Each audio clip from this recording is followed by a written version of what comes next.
Bom, nós temos explicado um pouco sobre essa estrutura do livro de Gênesis, né? Quando tem essa introdução, esse é o livro da história, esse é o livro das gerações, depende da tradução, né? Mas essa introdução sempre denota que tem um novo capítulo, né? Não são os capítulos que nós temos aqui. Então, Gênesis 5:1 inicia um capítulo, e esse capítulo vai até Gênesis 6, versículo 9, que aí fala: estas são as gerações de Noé. Já tinha falado um pouco sobre Noé, aliás, só tinha introduzido no versículo 8, né? Noé, porém, encontrou graça aos olhos do Senhor, mas aí que vai introduzir essa história de Noé e do dilúvio. Então, lembrando que, temos falado várias vezes, que esse primeiro período da história humana, que vai desde a criação até o começo da história de Abraão, que é um período longo, nós não sabemos exatamente quantos anos são, porque nós não sabemos exatamente quando que foi a criação. Mas esse período inicial, de pelo menos 2000 anos, mas provavelmente mais do que isso, esse período inicial a gente tem pouquíssimas informações e pouquíssimas narrativas. Então, nós temos a história da queda, né, no jardim, do primeiro pecado, tem a história de Caim e Abel, e depois nós temos essas genealogias. E depois de todo esse período, que é um grande acontecimento, que é o dilúvio, né? Mas a única narrativa que realmente tem, que a Bíblia é cheia de narrativas, e a forma de passar para nós, a história é mais do que uma história, a história do plano de Deus. Então, a Bíblia tem essa narrativa, mas nesse período a única narrativa mais longa é exatamente essa que nós estamos entrando agora, que é do dilúvio. Então, essa história, então, esse capítulo que começa em Gênesis 6:9, então essa introdução, e que vai continuar, esse é mais longo, né? Ele vai continuar até o final do capítulo 9 de Gênesis. Então, é o resto do capítulo 6, 7, 8 e 9.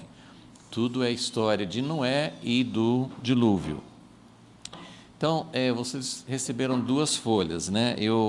Essa folha que tem a estrutura da narrativa, só queria que vocês dessem uma olhadinha, a gente não vai ficar muito tempo em cima disso, mas é bem interessante a gente ver como, na verdade, muitas histórias bíblicas se encaixam nesse tipo de estrutura.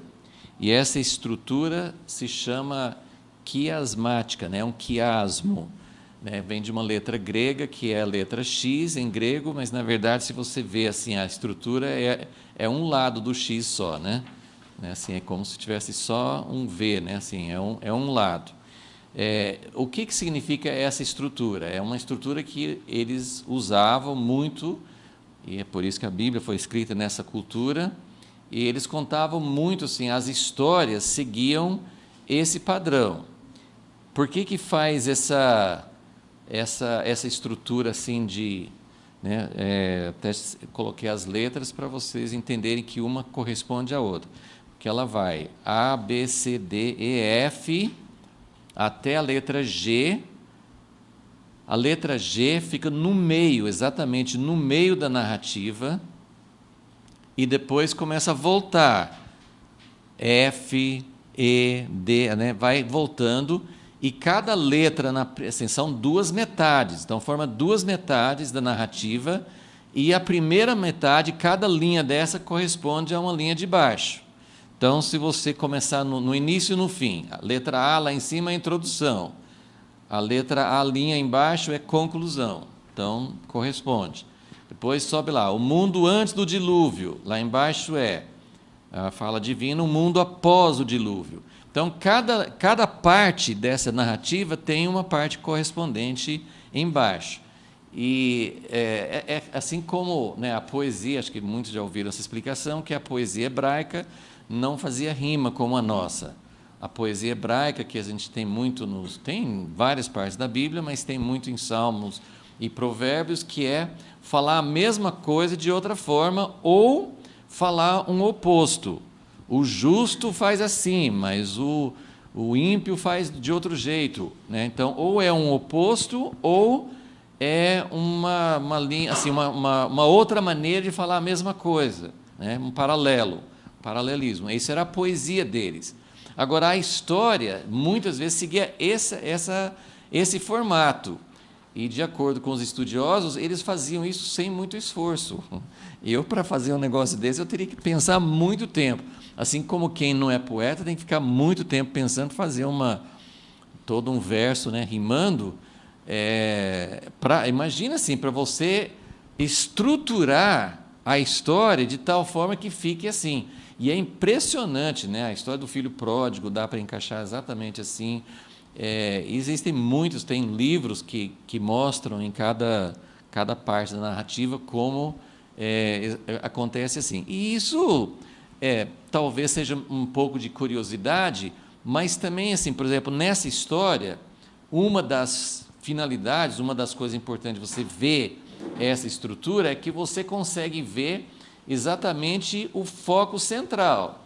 O ponto central da história é a letra G, onde Deus se lembra de Noé no meio do dilúvio, que ele está lá na arca, e parece que a água não vai acabar nunca, e aí fala que Deus se lembrou de Noé. Esse é o ponto central da história. Então, ajuda a gente a entender. E tem muitas coisas, olha a parte de baixo aqui, uma coisa assim que talvez você nunca imaginou, nunca observou. Mas a distribuição do tempo do dilúvio faz um quiasmo também, né? Que 7 dias de espera, né? No início do capítulo 7 mostra isso, que Deus falou com Noé. Noé já tinha feito a arca nessa altura, né? Porque em 7 dias ele não ia fazer a arca, né? Então Deus falou, daqui 7 dias, né, chama os animais, entre na arca, porque daqui 7 dias vai ter o dilúvio. E ele fala isso 2 vezes. Na verdade, esses 2 7 dias no início são os mesmos. No fim, são 7 dias diferentes. Mas ainda tem a mesma, assim, uma parte corresponde à outra. Então, tem 7 dias de espera pelo dilúvio no capítulo 4, do capítulo 7. Tem 7 dias de espera pelo dilúvio no versículo 10. Depois tem 40 dias de chuva mesmo, chuva torrencial, né, caindo água. Aí tem 150 dias em que as águas vão prevalecendo sobre a terra. Depois tem mais 150 dias em que as águas vão retroceder sobre a terra. Aí tem 40 dias de espera, está vendo como começa a voltar, correspondendo à primeira metade. 40 dias de espera, depois 7 dias, né, que depois que ele manda a pomba uma vez, né, depois ele espera mais 7 dias, né, então esses períodos de tempo também formam exatamente essas 2 metades. Então, isso é um pouco para mostrar, é um estilo de narrativa, não é uma coisa, vamos dizer assim, sobrenatural em si, não é que assim que o cara foi escrevendo e depois que ele escreveu, aconteceu isso, nossa, olha como que aconteceu isso, parece que era intencional, mas lógico que essas quantidades de dias, quem que poderia ter predeterminado isso, né? E é um estilo de narrativa e é uma forma também que a gente pode ver a sequência da história, ajuda a gente a ver. Nós gostamos de colocar assim, título, subtítulo, né? Tem um título geral, aí tem os itens que estão dentro, isso é a nossa forma de organizar uma narrativa ou um assunto qualquer, e eles faziam dessa forma um pouco diferente, né? Eu queria que vocês guardassem, porque na próxima aula, né, a gente vai precisar, talvez nas próximas 2 aulas, enquanto a gente estiver falando sobre o dilúvio, a gente vai sempre voltar para mostrar essa estrutura. Mas antes de deixar a folha de lado, eu queria chamar a atenção para mais uma coisa. nessa primeira parte aí da divisão desses capítulos, eu queria que vocês notassem que ele fala sobre essa parte da letra. Nós já estudamos a letra A e B, tá? Nós já vimos a introdução, nós já vimos o mundo antes do dilúvio, né? E hoje nós vamos começar nessa primeira fala divina. Mas eu só queria chamar a atenção que nessa parte aqui a gente não ouve Noé falando. Noé não fala, quem fala é Deus. E ele fala várias vezes. Então eu só queria que vocês observassem. Na letra C tem uma primeira palavra, essa vai ser a parte que nós vamos focar hoje, né? A primeira fala de Deus, a primeira vez que Deus fala. Alguns comentários e outros estudiosos, eles chamam assim de monólogo, né? Porque é Deus falando só, não é um diálogo, né? É Deus falando. Então, a primeira fala, né, no capítulo 6, depois a segunda fala no capítulo 7, e mais ou menos para você entender, assim, é Deus falando, explicando para Noé o que ele vai fazer e falando com Noé que ele precisa construir uma arca. E a gente tem, eu não sei se vocês acham que isso está na Bíblia, tem umas coisas que a gente repete tanto que a gente acha que está na Bíblia. Eu, por muito tempo, eu tinha certeza que a Bíblia falava que Noé gastou 100 anos para construir a arca, mas isso não está escrito na Bíblia.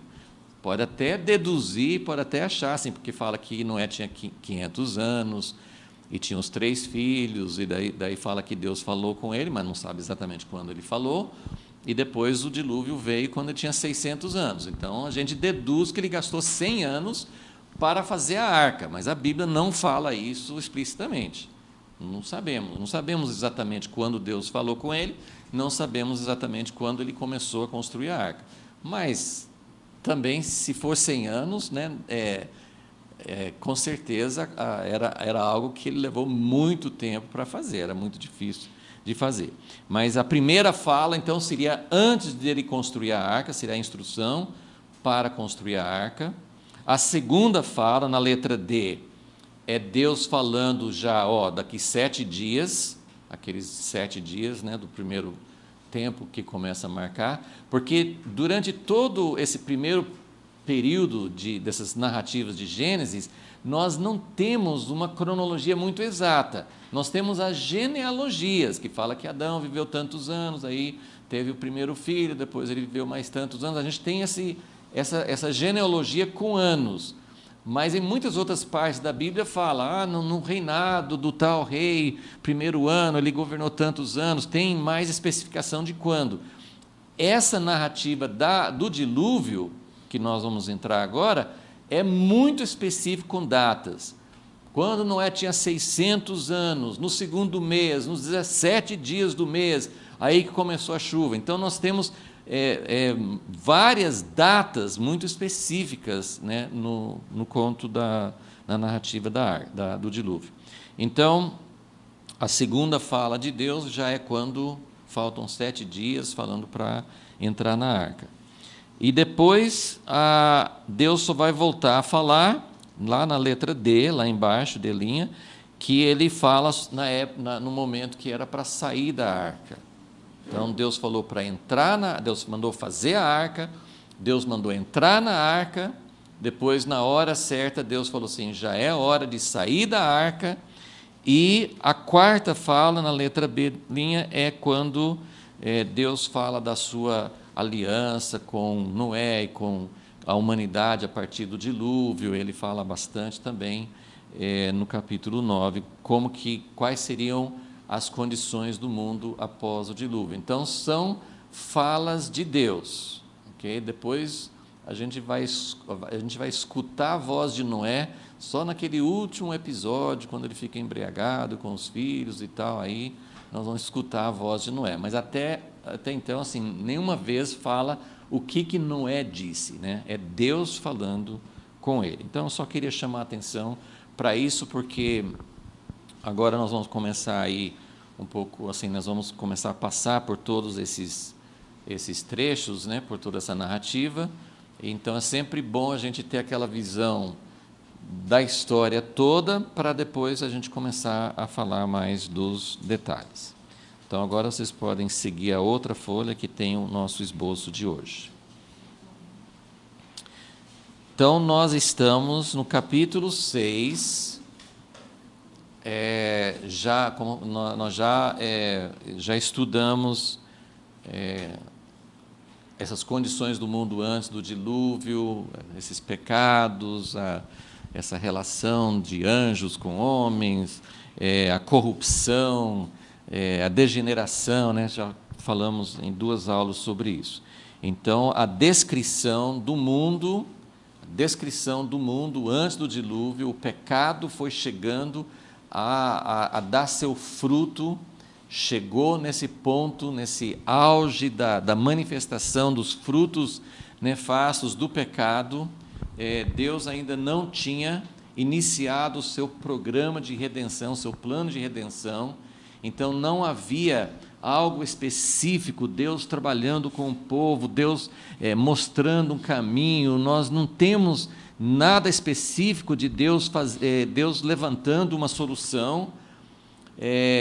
Nós temos pontos, né, muito isolados, né, principalmente Enoque andando com Deus, e agora no meio, assim, chegou nesse auge que Deus olha para a humanidade, dói no coração, Deus sente uma dor profunda, e ele chega a uma conclusão que a única solução é começar de novo. Então, essa situação acontece no tempo de Noé, e Noé é a única pessoa, né, que fala assim que os homens tinham se multiplicado, e tinha muita gente, e tinha muito pecado, e Deus não estava achando nada, mas ele achou uma pessoa achou graça aos olhos de Deus, uma pessoa achou favor aos olhos de Deus, e isso foi a esperança de Deus continuar. Assim, por um lado, evidentemente, nós vamos achar assim, seria terrível se Deus realmente apagasse tudo. Deus é Deus, ele poderia falar assim, olha, né, essa humanidade foi totalmente corrupta, foi longe e não tem mais recurso, e vamos apagar tudo e começar de novo. Foi muito próximo disso, mas uma das grandes razões, né, Moisés com o povo de Israel, ele que tudo indica que compilou essas histórias, esses documentos, essas narrativas, e colocou assim, para que o povo de Israel entendesse que desde a criação Deus tinha um propósito, eles estavam numa sequência do propósito de Deus, e que mesmo nesse momento de escuridão quase total, Deus achou alguém, e houve uma linhagem, houve uma continuação, e Deus pôde trabalhar com Noé para fazer isso. Então, esse é o pano de fundo, esse é o contexto que nós já vimos. Então, ele fala, versículo 9, que Noé era um homem justo e íntegro em sua geração. Essa expressão em sua geração, não lembro se eu comentei muito isso, mas é importante assim, saber que Deus nos julga.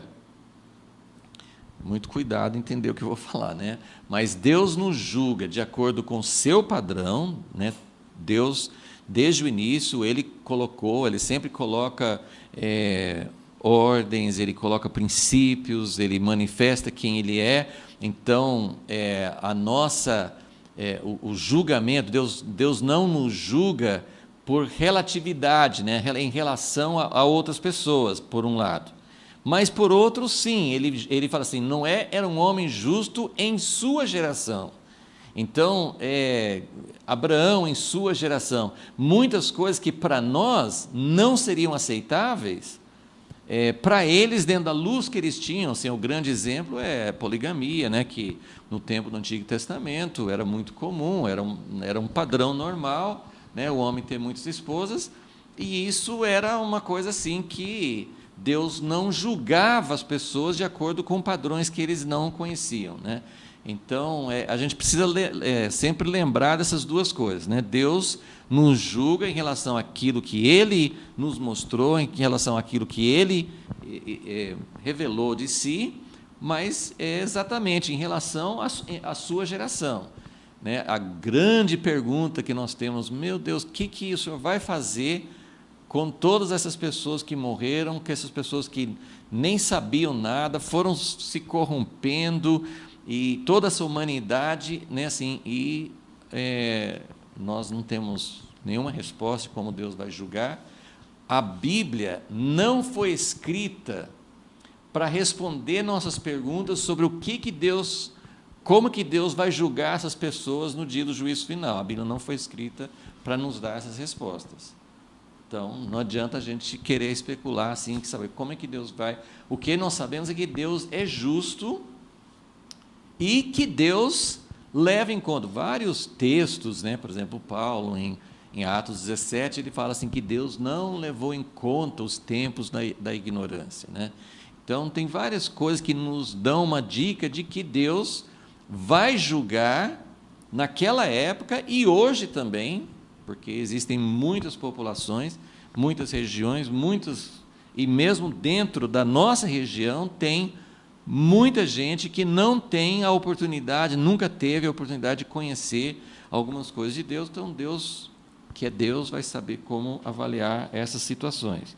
Mas Noé foi um homem justo em sua geração, e ele andou com Deus. Então, a gente já comentou um pouco sobre isso, mas isso é uma frase, eu lembro, muitos e muitos anos atrás, parece que até sou... muitos e muitos anos atrás, né? A gente ficava avaliando isso. O que é? Como é que Enoque andou com Deus? O que significa isso? Noé andou com Deus, né? Que especificamente essa expressão é usada só em relação a esses dois homens. Mas é algo que significa muito mais do que uma prática religiosa, indica algo do dia a dia e indica que havia uma inclinação. E eu acho que isso é a coisa mais importante que todos nós precisamos cultivar, a inclinação do nosso coração para Deus, né? Porque se Davi, outra vez, eu não estou colocando tudo como um relativo, mas se Davi era um homem segundo o coração de Deus e cometeu pecados sérios, isso significa que Deus odeia o pecado, Deus foi muito duro com Davi sobre o pecado, mas que Deus avalia o coração, o nosso coração, de uma forma, às vezes, diferente do que nós pensamos. Ele avalia muito essa inclinação do nosso coração para Ele. Então, eu estou falando isso, já falamos sobre isso, eu estou falando isso porque o versículo 13 começa algo que para mim é muito importante, mas eu não queria entrar no versículo 13 sem entender que tem uma razão para isso. O que é o versículo 13? É Deus começando a falar com Noé. Então, Deus disse a Noé. E Deus vai dizer algo a Noé, que é claro, se Deus queria, Deus tinha um propósito, Deus tinha um plano, quero continuar meu plano com a humanidade, Deus tinha um plano de longo alcance, Ele vai trazer o Messias, Ele vai trazer a salvação, mas muito mais do que isso, o plano de Deus é imenso, o plano de Deus é maravilhoso, e aqui está no momento, gente, vocês conseguem ver assim, que até Deus, que Ele ficou com muita dor no coração, até Deus deve ter ficado assim, o que vai acontecer com o meu plano? Está por um fio, literalmente, um homem, Noé. Se Noé, não tem como continuar, porque toda a carne tinha se corrompido, e não era uma coisa leve, não era uma coisa de segunda importância. E se a gente pode tirar alguma conclusão dos dias de hoje, de tanta coisa que acontece, e Deus não chegou ao ponto de dizer, chega, é hora de acabar, preciso mudar mesmo, né, pôr um fim a essa era e começar uma outra era, se Deus não falou isso ainda hoje, E a Bíblia fala, né, acho que em 1 Pedro, que Deus estava aguardando na sua longanimidade, enquanto Noé estava fazendo a arca, que Deus, né, já tinha dado assim a sentença, não dá para continuar, mas Deus foi esperando. Então isso significa que Deus, ele espera, ele tem longanimidade, ele quer dar uma chance, mas chega um ponto em que ele não pode continuar mais. Mas nesse momento da história, tudo dependia, né? E é muito difícil a gente entender isso como homem, sim. Como é que um plano soberano de Deus pode depender de um homem? Mas, e a gente não entende como é que Deus escolhe, e alguns vão pensar assim, não foi assim porque Deus interveio na história e fez Noé ficar assim, né? Como assim, tudo vem de Deus. Mas a Bíblia não mostra exatamente isso, né? Mostra assim um homem, exatamente como que Deus interfere na história, como é que Deus pode interferir no nosso coração. É um mistério que a gente não sabe sondar, mas o que nós temos aqui evidente é que no meio dessa geração corrupta, Noé era um homem cujo coração se inclinava para Deus. E Noé, tudo isso aí estou meio que lendo nas entrelinhas, mas eu acho que está bem evidente isso. Não, apesar do pai dele ter falado assim, quem sabe que ele vai nos consolar, né? Quando nasceu o seu filho Noé, ele falou assim, quem sabe esse filho vai nos consolar por causa da labuta, por causa da maldição que veio por meio do pecado. Então pode ter tido alguma coisa, alguma visão, alguma coisa que o pai passou para ele, não sei, essas coisas nós não temos detalhes, mas não parece que Noé foi uma pessoa que assim, a minha ambição é mudar o mundo, a minha ambição é preservar a humanidade. Ele não sabia nada disso. Noé viveu 500 anos e não sabia o que Deus ia fazer. Por outro lado, assim, né, Enoque já tinha falado, né, do fim de tudo, da volta de Jesus, mas, de alguma forma, Noé estava ali com o coração inclinado para Deus, simplesmente, pelo menos como a gente entende aqui, simplesmente vivendo para agradar a Deus. Então, isso assim, ele não estava... ele não foi para uma ilha distante para ser um ermitão, ele não ficava só dentro de igreja porque não tinha igreja, né? Assim, não é uma visão de uma pessoa que anda com Deus, então ele só ficava orando o dia todo. Não era isso. Ele era um homem que vivia dentro da sua geração, pelo que a gente entende, uma vida normal, mas ele tinha uma inclinação para Deus. E por essa razão, né, porque depois já falou assim que Noé achou graça aos olhos do Senhor. No capítulo 7, versículo 1, vai dizer que Deus viu que ele era justo diante de mim nessa geração, era a única pessoa que ele via como justo na geração. Então, Deus chega e fala com Noé. O que eu queria, assim, eu quero parar só um pouquinho, a gente nem começou, né? Já vamos parar, né? Quero parar um pouquinho nesse versículo 13, porque as implicações são muito grandes. Esse aqui a gente lê, e uma das coisas que eu sempre tento passar nessas aulas, assim, não é só a gente pegar o conteúdo da aula, mas a gente pegar uma forma de ler a Bíblia, né? Você lê a Bíblia não só para saber da história. A história é essencial, Deus revela suas verdades através de histórias, mas a história traz princípios para nós hoje. Então, quando nós lemos uma história, o dilúvio aconteceu há tanto tempo, que tem essa história a ver conosco hoje? Tem muito a ver conosco hoje, porque assim como Deus falou assim, chegou a hora de colocar um fim, Deus está preparando, ele faz aliança, que a gente vai estudar, depois do dilúvio, ele promete para Noé, nunca mais eu vou fazer isso. É assim? Nunca mais eu vou fazer isso.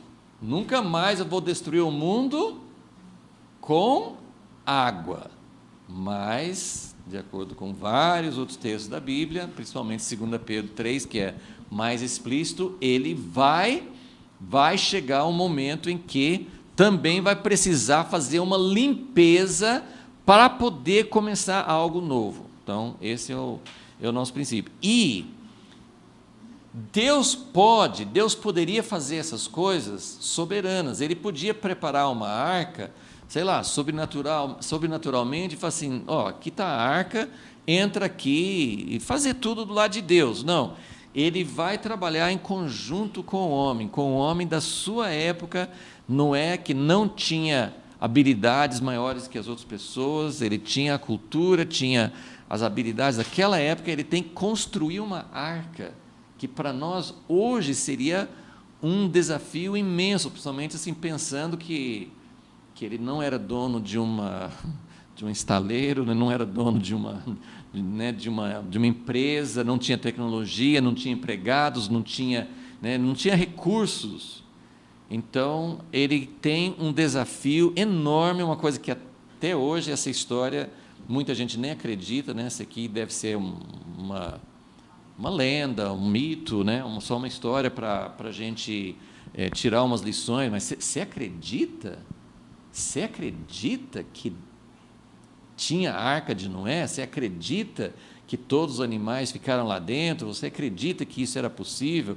Então, é uma história que força a nossa capacidade racional, mas é uma história muito impressionante. Então, Deus disse a Noé, esse momento que Deus disse a Noé, então, a relação de Deus com Noé muda de figura, porque até então, Noé é uma pessoa diferente em toda a sua geração, ele vive com uma inclinação diferente, ele vive procurando agradar a Deus, ele não tinha os 10 mandamentos, ele não tinha muitas coisas para dizer, como é que a pessoa agrada a Deus?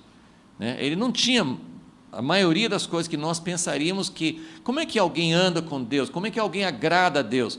Não tinha escritura, não tinha Bíblia, como é que Noé sabia o que agradava a Deus?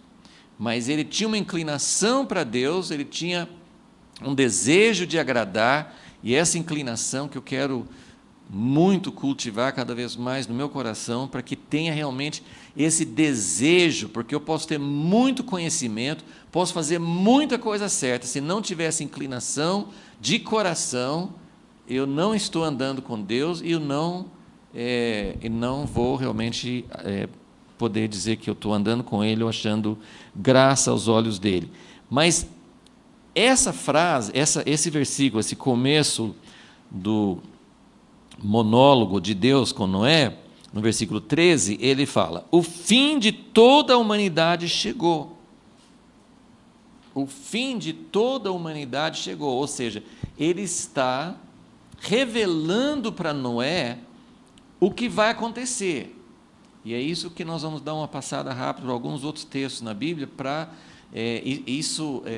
nem todos os textos que eu vou ler vai usar essa expressão, mas alguns profetas, alguns lugares em Salmos, os profetas chamam isso do conselho de Deus. Deus tem um conselho, nas empresas chama diretoria, nas igrejas às vezes chama conselho, junta, ou sei lá, assim, é uma equipe, é um grupo próximo, os governos, eles têm os ministros, são as pessoas próximas com quem a pessoa governa. Então, Noé entra no conselho de Deus. Gente, isso é fantástico, porque Deus chega para Noé e começa a falar o que vai acontecer. Ele começa a divulgar, assim, a revelar, trazer à luz o que ele está prestes a fazer.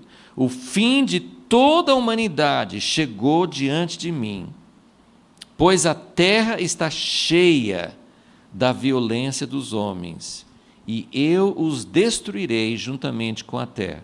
Não sei se vocês se lembram, mas eu falei, acho que na aula passada, que a mesma palavra que ele usou várias vezes no versículo 11, 12, a terra estava corrompida. Versículo 12, a terra estava corrompida, todos haviam corrompido a sua conduta. Essa palavra corromper é a mesma palavra que ele usa aqui, destruir.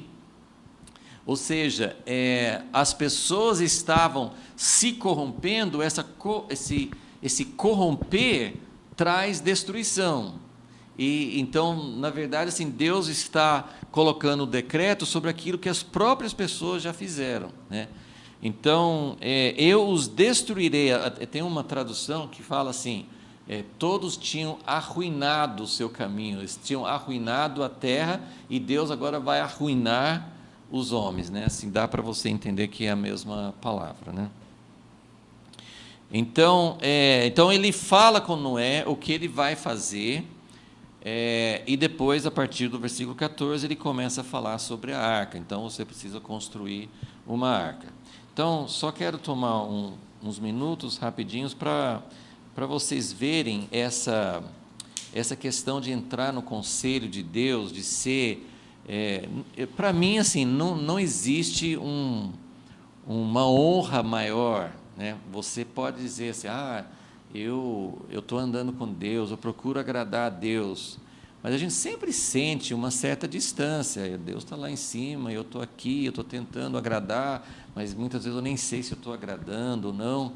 Esse aqui é um outro nível de relacionamento que Deus convida você, vem cá, né? Eu vou conferir com vocês, eu vou falar sobre o que eu vou fazer. Você faz parte de um círculo íntimo que Deus começa a falar o que Ele vai fazer. Você, claro, você não é um igual com Deus, né? Mas a gente tem uns exemplos de Abraão, Moisés e outros sim que, né, Moisés, por exemplo, assim, quando Deus falou assim, sai da minha frente que eu vou destruir esse povo todo, e Moisés chega assim ao ponto de dizer, espera aí, Deus, o senhor não pode fazer isso. Como assim, né? Ele entrou no conselho de Deus, que Deus falou assim, eu vou fazer isso, e Moisés fala assim, não, eu acho que o senhor não quer fazer isso. Como assim, né? Alguém dizer para Deus, o senhor não quer fazer isso, o senhor não pode fazer isso, isso não condiz com a sua natureza fazer isso. É isso que Moisés falou, né? A mesma coisa aconteceu com Abraão, que é o primeiro texto que eu quero ler com vocês, que é Gênesis 18.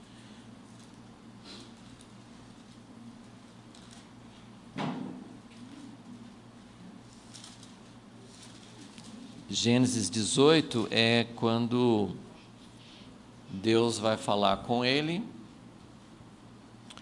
sobre o que ele vai fazer em Sodoma, né? Gênesis 18, 17. Então o Senhor disse, lembra que essa história, que foram 3 homens almoçar com Abraão, tem até o livro do Ash, né? Quem foi que almoçou com Abraão, que foram 3 homens,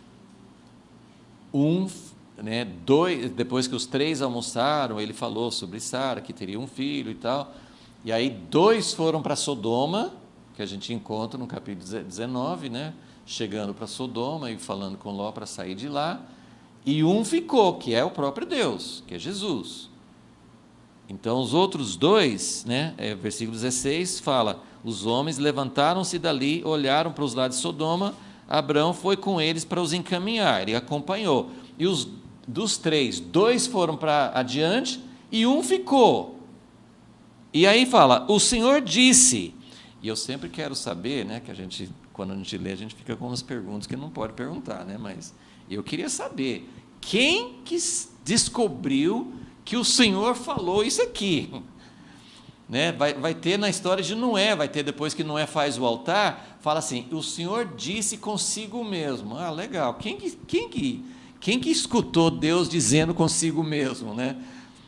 Então tem coisas assim que a gente não sabe exatamente como é que Deus revelou, como é que Deus contou, mas aqui Deus está falando antes de falar com Abraão. Ele está dizendo, será que eu vou esconder de Abraão o que faço?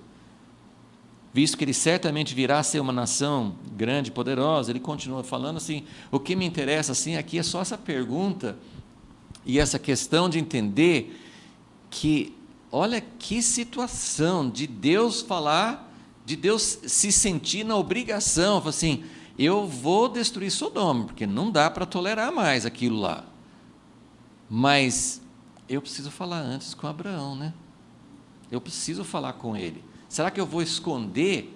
Sabe quando você trabalha em equipe e um toma uma decisão, vai, né, tem a responsabilidade, ele vai, mas eu não posso ir adiante com esse plano sem conferir com o resto da equipe. Deus está falando assim, eu não posso ir adiante e fazer isso em Sodoma sem conversar com Abraão antes. Isso é estar no conselho, e a gente sabe, depois, olha só, né, por causa Abraão vai interceder, assim, ele está pensando em Ló, Abraão está pensando em Ló, mas ele começa bem de longe, fala assim, mas Deus, o senhor destruiria Sodoma se tivesse 50 justos? Ele vai diminuindo e tal, ele chega em 10, porque ele fala assim, não é possível que Ló não tenha pelo menos um grupo de 10 justos junto com ele.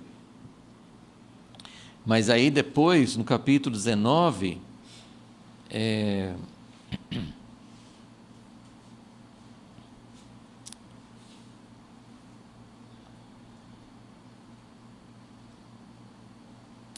versículo 29, 19 e 29. Aconteceu que quando Deus acabou com as cidades da planície, lembrou-se de Abraão e tirou Ló do meio da destruição.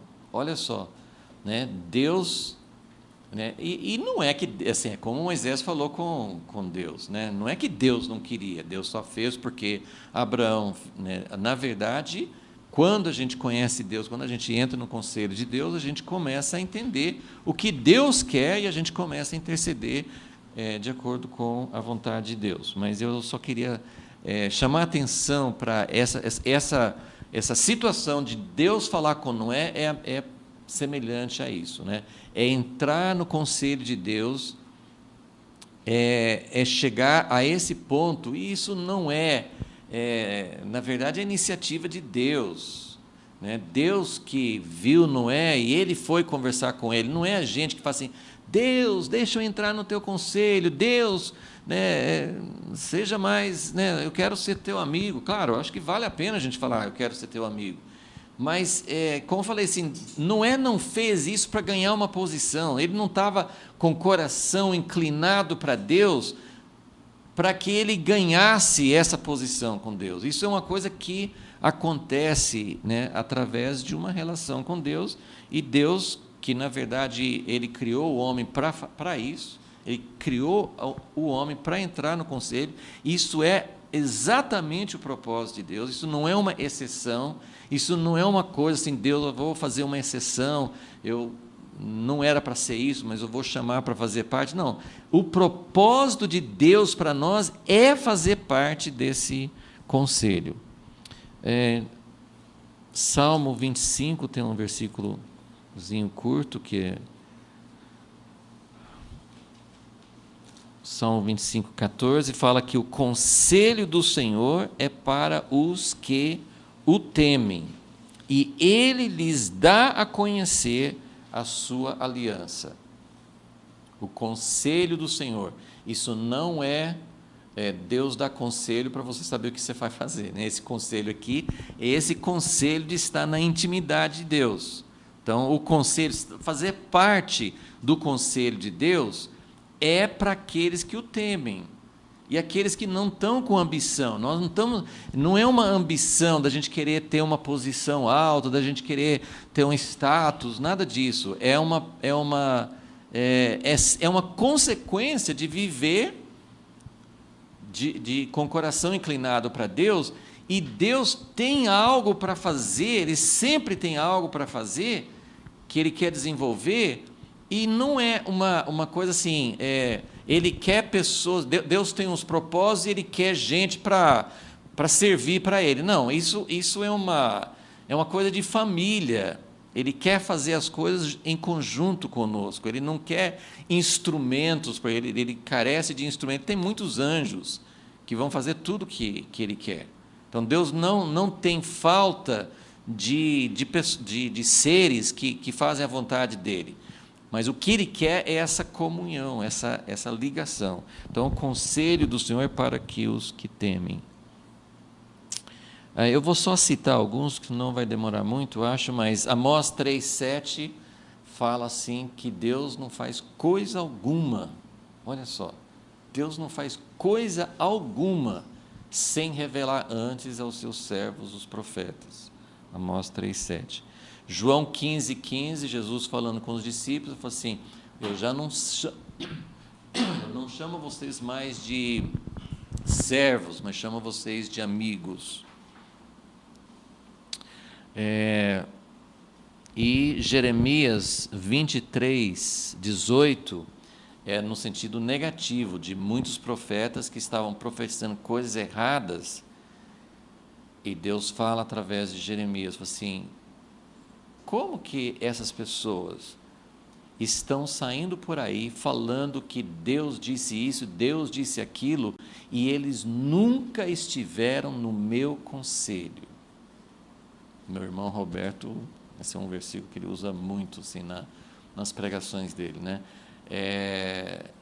Nunca, olha, é uma coisa que causa temor, porque não estou querendo apontar dedo para ninguém, aliás, estou querendo apontar para mim mesmo.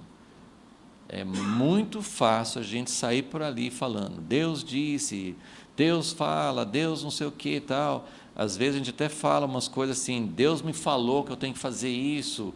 Não que a gente não possa, assim, eu acho que a gente, com certeza, a gente pode ter convicção de que Deus fala conosco, que Deus nos dirige. Só estou dizendo assim que a gente precisa ter convicção e não ser só uma impressão, uma coisa que a gente quer que aconteça, porque ele estava dizendo, muitos profetas estão dizendo, Deus falou, e eles não estiveram no meu conselho. Então, é uma responsabilidade muito grande. Ok. Então, isso essa questão assim, de Deus ter falado com Noé sobre o que ele ia fazer. São basicamente duas coisas que Deus fala com Noé. Uma que ele fala o que vai acontecer, do juízo, do que precisa ser feito, do que vai acontecer com toda a humanidade, e ele começa a falar sobre a instrução. Então, vamos voltar para Gênesis 6.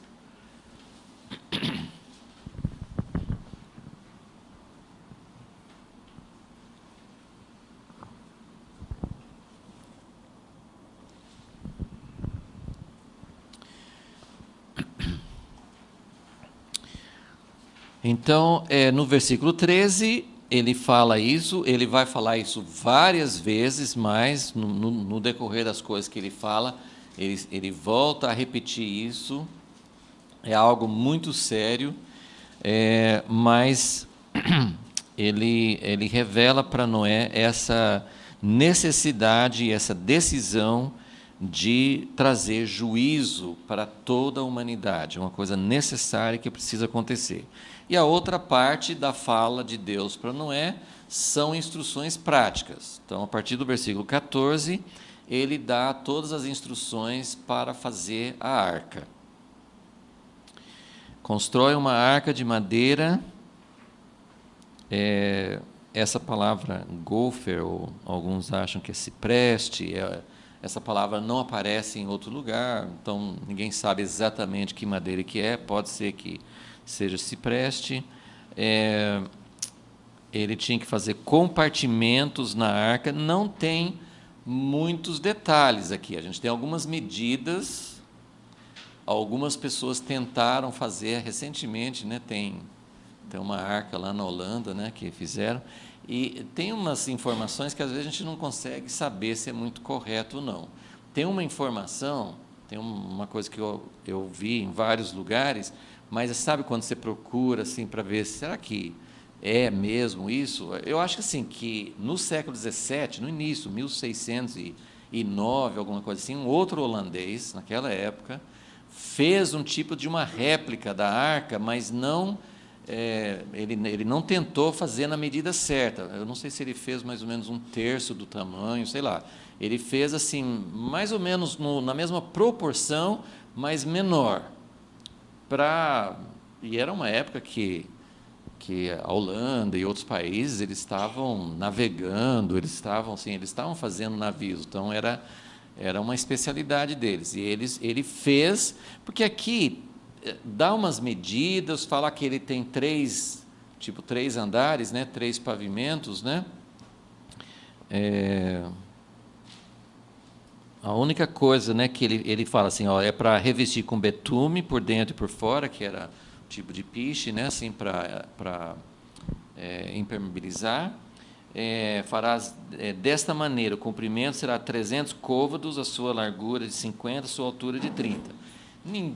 Existem muitas discussões, porque côvado era a distância do cotovelo, né, até a ponta do dedo, sim, então, dependendo da pessoa, né, podia mudar. Então, eles não têm uma medida exata, 45 centímetros, sei lá, alguma coisa. Mas existe um consenso de que era mais ou menos 135 metros de comprimento, 22 metros e meio de largura e 13 metros e meio de altura. Eram mais ou menos essas medidas. Então, assim, não temos mais informações sobre isso, né? Assim, não sabe se tinha algum, parece, né? Eu acho que na época eles não tinham não tinha, como é que fala? Leme, o que coloca fugiu o nome assim, né? Embaixo, né? Assim, que direcione o navio, assim, o navio não tinha instrumentos e muito menos assim mesmo as coisas para direcionar o navio. O navio ia flutuar, ia ficar boiando, né? A única, assim, aparentemente. Então, então tem o tamanho, tem os andares, né? E só isso. Mas de acordo com o que eles falam, esse holandês Peter Jensen, né? Parece que é o nome dele, ele fez essa réplica de uma proporção, na mesma proporção, mas menor. E ele viu que funcionava bem. E, agora, essa parte, até aí, eu acho que é correto. Agora, o que eu não sei se é verdade, que onde você lê essa informação, diz que, a partir dali, eles começaram a construir os navios de acordo, mais ou menos, com esse princípio, que isso revolucionou a maneira de construir navios. Eu não sei se isso é verdade, né? Eu já li isso em mais de um lugar, mas eu não tenho assim comprovação disso, então não sei quanto que é, mas as pessoas tentam fazer réplicas, é muito diferente, talvez numa outra aula eu fale um pouco sobre, há muitas lendas e relatos de dilúvio em outros povos, né? Os babilônios tem vários outros relatos de um dilúvio. E é impressionante que tem muitos detalhes que são semelhantes. Agora, o tamanho, as medidas, é totalmente fora, né? Da Babilônia, por exemplo, é um tipo de um cubo. E era muito maior, mas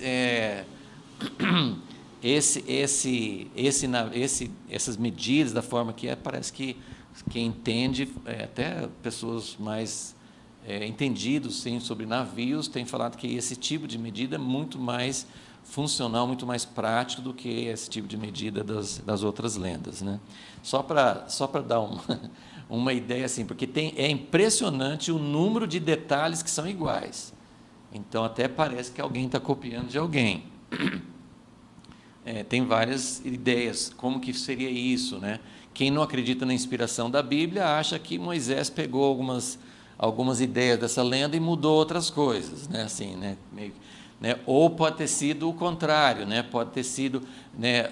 Moisés pode ter ouvido a história de algumas fontes e as mesmas fontes foram as fontes dessas outras lendas, mas sabe, quando vai passando de boca em boca, vai mudando. Agora, o mais interessante é que a forma como eles explicam, apesar de ter muitos detalhes em comum, nos outros povos eles tinham muitos deuses, não fala de pecado, olha só, né? Os deuses ficaram incomodados com o barulho dos homens. Os homens estavam fazendo tanto barulho que o barulho estava incomodando os deuses. E aí eles resolveram fazer, não, vamos acabar com essa barulheira, sabe? Parecendo muito macaco, assim, fazendo barulho, assim.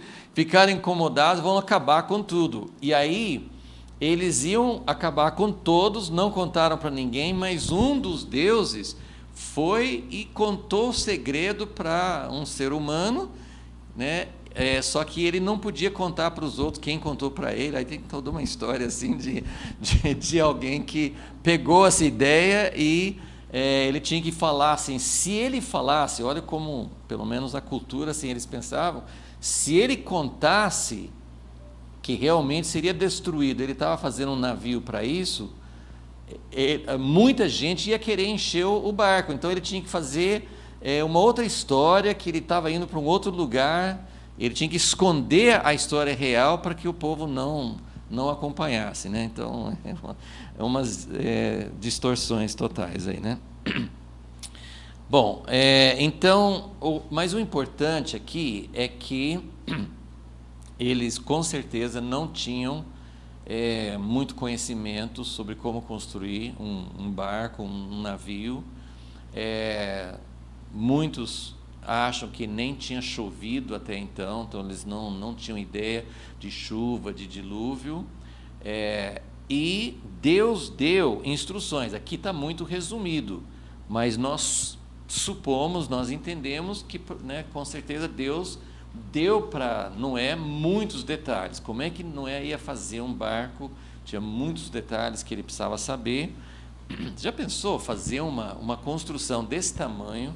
135 metros, não é o tamanho da Titanic, por exemplo, né? É um pouco menor, mas é um navio enorme, né? Para a época, então, era uma coisa totalmente fora dos padrões. E ainda fazer algo com 3 andares, né? E tantas outras coisas que tinha que saber fazer. Então, realmente, Deus tinha que dar muitas instruções. E é muito semelhante, né, e essa história de como Deus contou para Noé, como Noé seguiu as direções, é muito semelhante à história de Moisés ter ouvido de Deus, ter visto e ouvido de Deus como que ele tinha que construir o tabernáculo, e ele voltou com o padrão e fez tudo, né? A Bíblia enfatiza, como Moisés enfatiza aqui também, que Noé fez tudo exatamente como Deus mandou. Esse refrão começa no versículo 22, 6:22. Assim fez Noé, segundo tudo o que Deus lhe ordenara. Capítulo 7, versículo 5. E Noé fez tudo conforme o Senhor lhe havia ordenado. E depois vai falar umas 2 vezes mais, né? Versículo 9, 7 e 9. Foram de 2 em 2 até Noé, entraram na arca, macho e fêmea, como Deus havia ordenado a Noé. Versículo 16, e os que entraram eram de toda criatura, macho e fêmea, como Deus lhe havia ordenado. Então, é muito enfatizado assim, que Noé seguiu as instruções. Então, você tem uma parte, com certeza, da vida de Noé que provavelmente ele não ouvia muito, pelo menos a gente não sabe. Andar com Deus, será que significa que eles conversavam normalmente? Pode ser. Como é que Deus se revelou? Como é que Deus apareceu? Como é que ele falou com Noé? Nós não sabemos. Mas, pelo menos, assim, se ele viveu um tempo só com o coração inclinado, procurando fazer a vontade de Deus, agora ele está ouvindo instruções exatas. E essas instruções precisavam ser seguidas muito, assim, precisamente como Deus ordenou. Vocês não precisam nem abrir se não quiserem, mas Hebreus 11, 7, acho que até já lemos esse versículo, mas o capítulo da fé, Hebreus 11, quando define que sem fé é impossível agradar a Deus, pois é necessário que quem se aproxima de Deus creia que Ele existe e recompensa os que o buscam. Isso é o versículo 6, 11, 6. E aí fala, pela fé, Noé, temente a Deus, construiu uma arca para a salvação da sua família, quando advertido sobre coisas que ainda não se viam.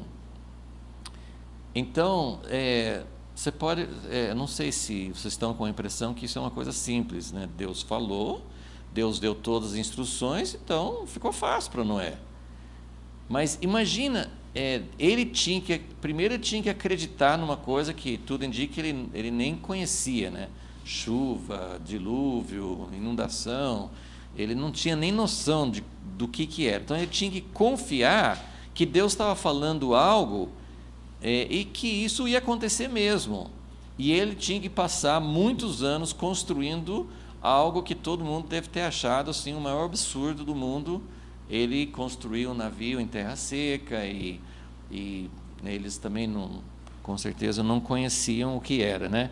Então, sem fé é impossível agradar a Deus, porque você precisa confiar. Quando Deus dá instruções, isso é muito importante. Claro que nós temos hoje, acho que uma dificuldade um pouquinho maior para saber quando Deus fala, né? Eu sempre tenho a impressão que no Velho Testamento, nessa época, eles ouviam, sei lá, era uma coisa mais palpável, mais clara. Deus falou, né? E hoje a gente fica assim muito, né? Será que Deus falou? Deus falou com outra pessoa, mas será que Deus falou com ele? Sei lá, assim, para nós assim, é muito mais difícil, muitas vezes, discernir, saber se Deus está realmente falando. Mas, pensando nos paralelos, né, que realmente o mundo está chegando nesse ponto, assim como naquela época, é diferente porque não era sozinho. Hoje, nós não estamos sozinhos. Tem muitas pessoas que, assim, esse contexto da situação do plano de Deus é muito diferente do que naquela época. Naquela época era só Noé e sua família. Agora tem realmente muitas pessoas que estão buscando, muitas pessoas que querem ouvir de Deus, mas mesmo assim é contra a maré, é contra a tendência geral. E se Deus vai fazer algo inédito, Deus vai fazer algo diferente, nós precisamos ter esse tipo de coração que vai dizer assim, mesmo que Deus mande fazer algo estranho, algo meio ilógico, algo nos preparar de alguma forma para aquilo que vem, como que vai ser? Na água, você podia ser protegido por uma arca, né? Agora vem fogo, né? Como é que nós vamos ser protegidos? Qual que é a arca que vai ser construída hoje, né? Nem acreditamos que seja uma construção material, mas algo precisa acontecer. Deus precisa encontrar, Deus quer encontrar pessoas, Deus quer encontrar um povo, Deus quer encontrar uma coletividade que tenha o mesmo espírito, a mesma inclinação que Noé tinha e a mesma disposição de fazer exatamente como ele ordenou. Então, isso é um desafio, né, para nós hoje.